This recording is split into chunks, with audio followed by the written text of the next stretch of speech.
examen, d'abord, je vais vous rappeler quelques règles de base quand on fait un soin, une huile de soin qui contient des huiles essentielles. Donc, tout d'abord, la concentration en huile essentielle doit être vraiment adaptée à la peau du visage, qui est plus fine que la peau du corps. Donc, en général, on va avoir une concentration en huile essentielle qui sera entre 1 et grand maximum 3%. L'idéal, c'est d'être entre 2 et 3. Enfin, on peut aller entre de 1 à 3% maximum. Ce qui veut dire, quand on va faire la dilution, c'est que par exemple, dans un flacon de 50 millilitres, on va mettre entre 12 gouttes jusqu'à 30 gouttes d'huile essentielle, ce qui va correspondre à entre 12 gouttes 1%, 30 gouttes, on sera un petit peu au-dessus, à 2,5, un petit peu en dessous de 3%. Et donc, on met ces huiles essentielles dans le flacon et on complète avec là ou les huiles végétales jusqu'en haut du flacon.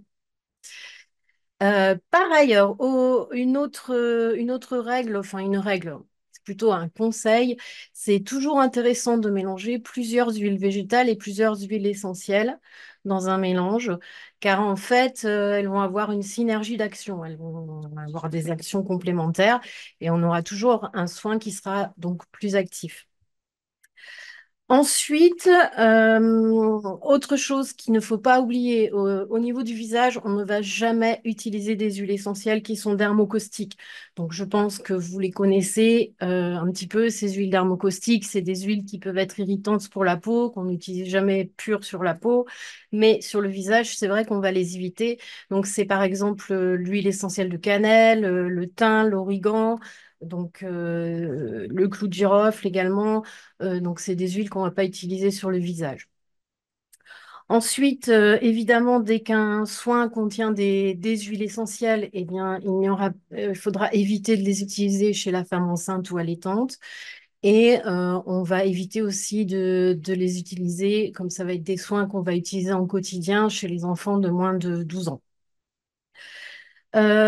Par ailleurs, il faut faire aussi très attention aux huiles essentielles ou à certaines huiles essentielles ou certaines huiles végétales qui sont photosensibilisantes, c'est-à-dire qui peuvent donner des réactions avec le soleil, ça peut être des taches ou des coups de soleil ou des rougeurs, si on s'expose au soleil juste après l'application. Donc, il faudra toujours respecter au moins 6 heures de faire attention de ne pas s'exposer au soleil dans les 6 heures après l'application. Autre chose aussi qu'il ne faut pas oublier, ça je préfère le répéter aussi, ou surtout si on n'a pas l'habitude d'utiliser souvent des huiles essentielles, c'est de toujours faire un test cutané du mélange. Donc ce test cutané, on le fait au niveau du pli du coude qui est là. On met quelques gouttes du produit, on masse, on fait pénétrer et on regarde s'il y a une réaction. Donc si jamais il y a une rougeur ou ce genre de choses, ça veut dire qu'il y a quand même une intolérance, soit à une huile essentielle, soit à une huile végétale. Donc, évidemment, on ne va pas l'appliquer sur le visage.